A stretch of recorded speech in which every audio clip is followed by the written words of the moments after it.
कि आप एक बार अगर श्रीमद् भगवत गीता का आश्रय ले लेते हैं तो फिर आपको किसी का मोटिवेशन सुनने की आवश्यकता नहीं पड़ेगी।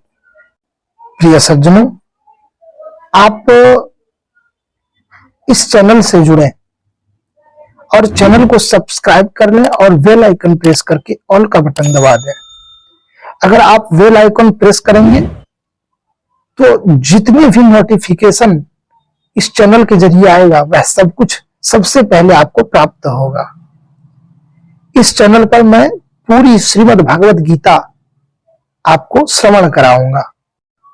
आप इस चैनल से जुड़े रहें और लाइक करें, वीडियो को ज्यादा से ज्यादा शेयर करें, लाइक करें और सभी सनातनी तक वीडियो को पहुंचाएं। आज श्रीमद् भगवत गीता के यह कुछ बातें हमने आपको बताई। श्रीमद् भगवत गीता आरंभ करने से पूर्व यह जानना आवश्यक था कि श्रीमद् भगवत गीता हम सभी को क्यों पढ़ना चाहिए, क्यों श्रीमद् भगवत गीता श्रवण करना चाहिए और अपने स्वभाव में लाना चाहिए। श्रीमद् भगवत गीता का अध्ययन करने से पूर्व इसके बारे में इस वीडियो में आपको संपूर्ण जानकारी प्राप्त होगी, तो पूरी वीडियो देखें। भगवत गीता का व्यापक प्रकाशन और पठन होता रहा है हमेशा, किंतु मूलतः यह संस्कृत महाकाव्य महाभारत की एक घटना के रूप में प्राप्त है। महाभारत में वर्तमान कलयुग तक की घटनाओं का विवरण मिलता है। इसी युग के प्रारंभ में आज से लगभग 5000 वर्ष पूर्व भगवान श्री कृष्ण ने अपने मित्र तथा भक्त अर्जुन को यह भगवत गीता सुनाई थी। यह उनकी वार्ता जो हुई थी, यह मानव इतिहास की सबसे महान दार्शनिक तथा धार्मिक वार्ता है। उस महायुद्ध के शुभारंभ के पूर्व जो धृतराष्ट्र के 100 पुत्रों तथा उनके चचेरे भाई पांडवों के मध्य होने वाला था। धृतराष्ट्र तथा पांडु भाई भाई थे जिनका जन्म कुरु वंश में हुआ था और जो राजा भरत के वंशज थे, जिनके नाम पर ही महाभारत नाम पड़ा, राजा भरत के नाम पर। चूंकि बड़ा भाई धृतराष्ट्र जन्म से अंधे थे, अतएव सिंहासन उन्हें न मिलकर उसके छोटे भाई पांडु को मिला। पांडु की मृत्यु बहुत ही कम आयु में हो गई, अतएव उसके 5 पुत्र युधिष्ठिर, भीम, अर्जुन, नकुल तथा सहदेव धृतराष्ट्र की देखरेख में रख दिए गए, क्योंकि उसे कुछ काल के लिए राजा बना दिया गया था। इस तरह धृतराष्ट्र तथा पांडु के पुत्र एक ही राजमहल में बड़े हुए। दोनों ही को गुरु द्रोण द्वारा सैन्य कला का प्रशिक्षण दिया गया और पूज्य भीष्म पितामह उन्हें सलाह देते थे। इतने पर भी धृतराष्ट्र का सबसे बड़ा पुत्र दुर्योधन पांडवों से घृणा और ईर्ष्या करता था और अंधा तथा दुर्बल हृदय धृतराष्ट्र पांडु पुत्रों के बजाय अपने पुत्रों को राज्य का उत्तराधिकारी बनाना चाहता था। इस तरह धृतराष्ट्र के परामर्श से दुर्योधन ने पांडु के युवा पुत्रों को जान से मार डालने का षड्यंत्र रचा। 5 पांडव अपने चाचा विदुर तथा अपने ममेरे भाई कृष्ण के संरक्षण में रहने के कारण अपने प्राणों की रक्षा करते रहे। देखिए सज्जनों, कृष्ण कोई सामान्य व्यक्ति नहीं है, अपितु साक्षात परम ईश्वर है, जिन्होंने इस धराधाम में अवतार लिया था और अब एक राजकुमार की भूमिका अदा कर रहे थे। वे पांडु की पत्नी कुंती या प्रथा के भतीजे थे। इस तरह संबंधी के रूप में तथा धर्म के पालक होने के कारण वे पांडु पुत्रों का पक्ष लेते रहे और उनकी रक्षा करते रहे, किंतु अंततः चतुर दुर्योधन ने पांडवों को जुआ खेलने के लिए ललकारा। उस निर्णायक स्पर्धा में दुर्योधन तथा उसके भाइयों ने पांडवों की सती पत्नी द्रौपदी पर अधिकार प्राप्त कर लिया और फिर उसे राजाओं तथा राजकुमारों की सभा के मध्य निर्वस्त्र करने का प्रयास किया। कृष्ण की दैवी हस्तक्षेप से उसकी रक्षा हो सकी, किंतु जुए में हार जाने के कारण पांडवों को अपने राज्य से हाथ धोना पड़ा और 13 वर्ष तक वनवास के लिए उन्हें जाना पड़ा। वनवास से लौटकर पांडवों ने दुर्योधन से अपना राज्य मांगा, किंतु उसने देने से इनकार कर दिया। पांचों पांडवों ने अंत में अपना पूरा राज्य न मांगकर केवल 5 गांवों की मांग रखी, किंतु दुर्योधन सुई की नोक भर भी भूमि देने के लिए वह राजी नहीं हुआ। अभी तक तो पांडव सहनशील बने रहे, लेकिन अब उनके लिए युद्ध करना अवश्यंभावी हो गया। विश्व भर के राजकुमारों में से कुछ धृतराष्ट्र के पुत्रों के पक्ष में थे तो कुछ पांडवों के पक्ष में।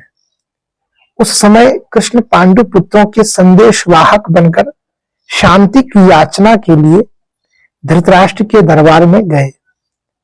अब उनकी याचना अस्वीकृत हो गई तो युद्ध निश्चित था। अत्यंत सच्चरित पांचों पांडवों ने कृष्ण को भगवान के रूप में पहचान लिया था, किंतु धृतराष्ट्र के दृष्ट पुत्र उन्हें नहीं समझ पाए थे। फिर भी कृष्ण ने विपक्षियों की इच्छा अनुसार ही युद्ध में सम्मिलित होने का प्रस्ताव रखा।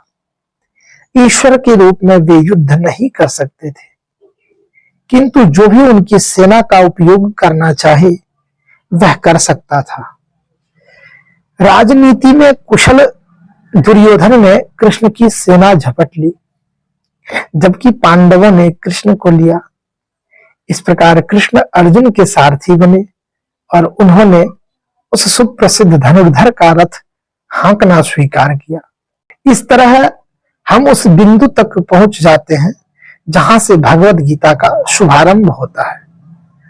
दोनों ओर की सेनाएं युद्ध के लिए तैयार खड़ी है और धृतराष्ट्र अपने सचिव संजय से पूछ रहे हैं कि उन सेनाओं ने क्या किया। इस तरह सारी पृष्ठभूमि तैयार है। आवश्यकता है केवल इस अनुवाद तथा भाष्य के विषय में संक्षिप्त टिप्पणी की। भगवत गीता के अंग्रेजी अनुवादकों में यह सामान्य प्रवृत्ति पाई जाती है कि वे अपनी विचारधारा दर्शन को स्थान देने के लिए कृष्ण को ताक पर रख देते हैं। वे महाभारत के इतिहास को पौराणिक कथा मानकर कृष्ण को निमित्त बनाते हैं और किसी अज्ञात प्रतिभाशाली व्यक्ति के विचारों को पद्य रूप में प्रस्तुत करने का या फिर बहुत हुआ तो कृष्ण को एक गौड़ ऐतिहासिक पुरुष बना दिया जाता है। किंतु साक्षात कृष्ण भगवत गीता के लक्ष्य तथा विषय वस्तु दोनों है। जैसा कि गीता स्वयं अपने विषय में कहती है, अतः यह अनुवाद तथा इसी के साथ दिया हुआ भाष्य पाठक को कृष्ण की ओर निर्देशित करता है, उनसे दूर नहीं ले जाता। इस दृष्टि से भगवत गीता यथारूप अनुपम है। साथ ही इसकी सबसे बड़ी विशेषता यह है कि इस तरह यह पूर्णतया ग्राह्य तथा संगत बन जाती है। चूंकि गीता के वक्ता एवं उसी के साथ चरम लक्ष्य भी स्वयं कृष्ण है, अतएव यही एकमात्र ऐसा अनुवाद है जो इस महान शास्त्र को सही रूप में प्रस्तुत करता है। ओम अज्ञानतिमिरान्धस्य ज्ञानाञ्जनशलाकया चक्षुरुन्मीलितं येन तस्मै श्री गुरवे नमः। कोई घोर अज्ञान के अंधकार में उत्पन्न हुआ और मेरे या उनके गुरु ने अपने ज्ञान रूपी प्रकाश से उनकी आंखें खोल दी या मेरी आंखें खोल दी, तो मैं उन्हें क्या करूंगा? मैं उन्हें सादर नमस्कार करूंगा। जो भी गुरु आपके अज्ञानी रूपी अंधकार को खोल दे, उन्हें आप सादर नमस्कार करें। अपने गुरुओं की सेवा अवश्य करना चाहिए। अपने शिष्य गुरु और गुरु शिष्य परंपरा के आधार पर ही कोई भी कार्य करनी चाहिए। बिना गुरु की आज्ञा के आप कोई भी कार्य आरंभ क्या अंत भी नहीं कर सकते। कहते हैं, हे कृष्ण करुणा सिंधो दीन बंधो जगतपते गोपेश गोपिका कांत राधा कांत नमोस्तुते। कि हे कृष्ण, आप दुखियों के सखा तथा सृष्टि के उद्गम हैं। आप गोपियों के स्वामी तथा राधा रानी के प्रेमी हैं। मैं आपको सादर प्रणाम करता हूँ। तप्त कांजन गौरांगी राधे वृंदावनेश्वरी वृषभानुसुते देवी प्रणमामि हरिप्रिये। मैं उन राधा रानी को प्रणाम करता हूँ जिनकी शारीरिक कांति पिघले सोने के सदृश है, जो वृंदावन की महारानी है। आप राजा वृषभानु की पुत्री है और भगवान कृष्ण की अत्यंत प्रिया है। वांछा कल्पतरुभ्यश्च कृपा सिंधुभ्य एव च पतितानां पावनेभ्यो वैष्णवेभ्यो नमो नमः।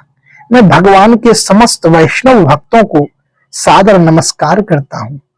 वे कल्प वृक्ष के समान सबों की इच्छाएं पूर्ण करने में समर्थ हैं तथा पतित जीवात्माओं के प्रति अत्यंत दयालु है। श्री कृष्ण चैतन्य प्रभु नित्यानंद श्री अद्वैत गदाधर श्रीवासादि गौर भक्त वृंद। मैं श्री कृष्ण चैतन्य प्रभु नित्यानंद श्री अद्वैत गदाधर श्रीवास आदि समस्त भक्तों को सादर प्रणाम करता हूँ। हरे कृष्णा कृष्ण कृष्ण हरे हरे, हरे राम राम राम हरे हरे, हरे राम राम राम हरे हरे, हरे कृष्ण कृष्ण कृष्ण हरे हरे। भगवत गीता को गीतोपनिषद भी कहा जाता है। यह वैदिक ज्ञान का सार है। निस्संदेह भगवत गीता पर अंग्रेजी भाषा में अनेक भाष्य प्राप्त हैं। अतएव यह प्रश्न किया जा सकता है कि एक अन्य भाषा की क्या आवश्यकता है। इस प्रस्तुत संस्करण का प्रायोजन इस प्रकार बताया जा सकता है। एक अमेरिकी महिला थी। वह एक बार किन्हीं संत महापुरुष से मिली और भगवत गीता के अंग्रेजी अनुवाद की संस्तुति चाहिए। निस्संदेह अमेरिका में भगवत गीता के अनेक अंग्रेजी संस्करण प्राप्त हैं, लेकिन जहां तक उन्होंने देखा केवल अमेरिका ही नहीं अपितु भारत में भी कठिनाई से कोई प्रामाणिक संस्करण मिलेगा, क्योंकि लगभग हर एक संस्करण में भाष्यकार ने भगवत गीता के मर्म का स्पर्श किए बिना अपने मतों को व्याप्त किया है। भगवत गीता का मर्म भगवत गीता में ही व्यक्त है। यह इस प्रकार है कि यदि हमें किसी औषधि विशेष का सेवन करना हो तो उस पर लिखे निर्देशों का पालन करना होता है। हम मनमाने ढंग से या मित्र की सलाह से औषधि नहीं ले सकते। इसका सेवन लिखे हुए निर्देशों के अनुसार या चिकित्सक के आदेशानुसार करना होता है। इस प्रकार भगवत गीता को इसके वक्ता द्वारा दिए गए निर्देशानुसार ही ग्रहण या स्वीकार करना चाहिए। भगवत गीता के वक्ता भगवान श्री कृष्ण हैं और भगवत गीता के प्रत्येक पृष्ठ पर उनका उल्लेख भगवान के रूप में हुआ है। निस्संदेह भगवान शब्द कभी कभी किसी भी अत्यंत शक्तिशाली व्यक्ति या किसी शक्तिशाली देवता के लिए प्रयुक्त होता है, और यहाँ पर भगवान शब्द निश्चित रूप से भगवान श्री कृष्ण को एक महान पुरुष के रूप में सूचित करता है। किंतु साथ ही में हमें यह जानना होगा कि भगवान श्री कृष्ण पूर्ण पुरुषोत्तम भगवान है। जैसा कि शंकराचार्य, रामानुजाचार्य, मध्वाचार्य, निम्बारकाचार्य, स्वामी श्री चैतन्य महाप्रभु तथा भारत के वैदिक ज्ञान के अन्य विद्वान आचार्यों ने पुष्टि की है। भगवान ने भी स्वयं भगवत गीता में अपने को परम पुरुषोत्तम भगवान कहा है और ब्रह्म संहिता में तथा अन्य पुराणों में, विशेषतः श्रीमद् भागवतम में जो भागवत महापुराण के नाम से विख्यात है, वह इसी रूप में स्वीकार किया गया है। कृष्णस्तु भगवान स्वयं, अतएव भगवत गीता हमें भगवान ने जैसे बताई है वैसे ही स्वीकार करनी चाहिए।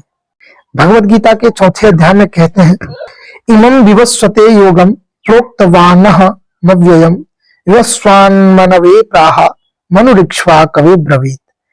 एवं परंपरा प्राप्तम इमं राजर्षयो विदुः सकाले नेह महता योगो नष्टः परंतप स एवायं मया तेद्य योगः प्रोक्तः पुरातनः भक्तोऽसि मे सखा चेति रहस्यम ये तदुत्तम। यहाँ पर भगवान अर्जुन को सूचित करते हैं कि भगवत गीता की यह योग पद्धति सर्वप्रथम सूर्यदेव को बताई गई। सूर्यदेव ने इसे मनु को बताया और मनु ने इसे इक्ष्वाकु को बताया। इस प्रकार गुरु परंपरा द्वारा यह योग पद्धति एक वक्ता से दूसरे वक्ता तक पहुंचती रही, लेकिन कालांतर में यह छिन्न भिन्न हो गई। फलस्वरूप भगवान को इसे फिर से बताना पड़ रहा है। इस बार अर्जुन को कुरुक्षेत्र के युद्ध स्थल में वे अर्जुन से कहते हैं कि मैं तुम्हें यह परम रहस्य इसलिए प्रदान कर रहा हूं क्योंकि तुम मेरे भक्त तथा मित्र हो। इसका तात्पर्य यह है कि भगवत गीता ऐसा ग्रंथ है जो विशेष रूप से भगवत भक्त के लिए ही है और भगवत भक्त के निमित्त है। अध्यात्मवादियों की तीन श्रेणियां हैं, ज्ञानी, योगी तथा भक्त, या कि निर्विशेषवादी। ध्यानी और भक्त, यहाँ पर भगवान अर्जुन से स्पष्ट कहते हैं कि वे उसे इस नवीन परंपरा गुरु परंपरा का प्रथम पात्र बना रहे हैं क्योंकि प्राचीन परंपरा खंडित हो गई थी। अतएव यह भगवान की इच्छा थी कि सूर्यदेव से चली आ रही विचारधारा की दिशा में ही अन्य परंपरा स्थापित की जाए और उनकी यह इच्छा थी कि उनकी शिक्षा का वितरण अर्जुन द्वारा नए सिरे से हो। वे चाहते थे कि अर्जुन भगवत गीता ज्ञान का प्रामाणिक विद्वान बने। अतएव हम देखते हैं कि भगवान भगवत गीता का उपदेश अर्जुन को विशेष रूप से दिए क्योंकि अर्जुन भगवान का भक्त, प्रत्यक्ष शिष्य तथा घनिष्ठ मित्र था।